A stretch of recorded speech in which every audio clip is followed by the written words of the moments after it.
Matthew's gospel alternates between sections of story and sections of teaching or discourse that Jesus gives. And so, having just finished a discourse for his disciples in chapter 10 about going out and doing his work, we read here a section of story in 11 and 12, a discourse in chapter 13, and the beginning of the next set of stories in chapters 14 and 15. So, let's jump in and preview this week's reading.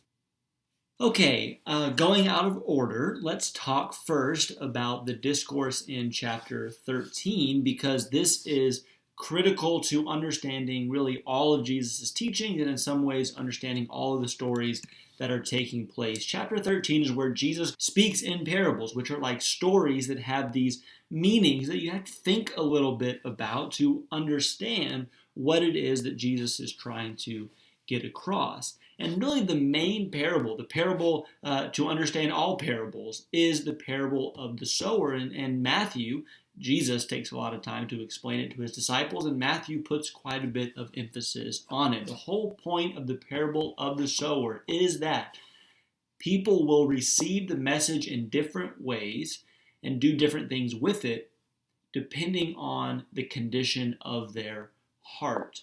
And so the reason the parable of the sower is so critical is because it teaches us that our hearts must be right in order to receive Jesus and receive his teaching. And so many of the parables contain these images of separation, separating the wheat from the tares, separating the good fish from the bad fish. And all of that comes down to the heart of the person who is receiving the message. But again, this story, these parables and the lessons of them help us to understand the stories that are taking place in the gospel. So, for instance, in chapters 11 and 12, you get all kinds of responses, all kinds of reactions to Jesus. There are cities that have seen the works of Jesus and yet are rejecting him and not believing. There are people that are seeing Jesus perform miracles on the Sabbath, but instead of appreciating that and responding to it, they are questioning and accusing Jesus for doing that.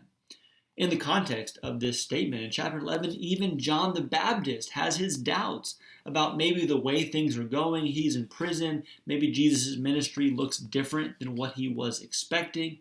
And so while Jesus praises John the Baptist for his work as a prophet of God, he makes the point clear, accept me for who I am. Make sure your heart is right in hearing and receiving me, and blessed is the one who does not stumble or take offense because of me. And so, as the story continues then past chapter 13 into chapters 14, 15, and beyond, what we see is that there are many that will continue to reject Jesus, especially those who really had the least excuse to do so. The religious leaders, those who knew the scriptures, knew the law, and using their own scriptures.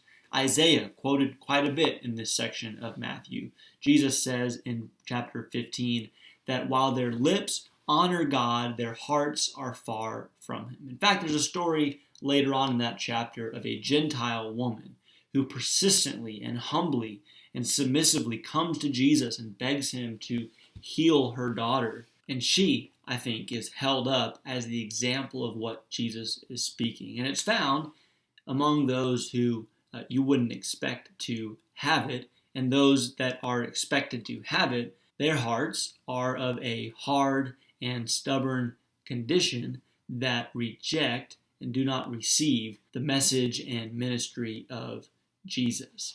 So, a lot to see in these chapters of Matthew, and I hope you see these things and much, much more as you read this week and check back in next week as we continue through Matthew's gospel. Thank you.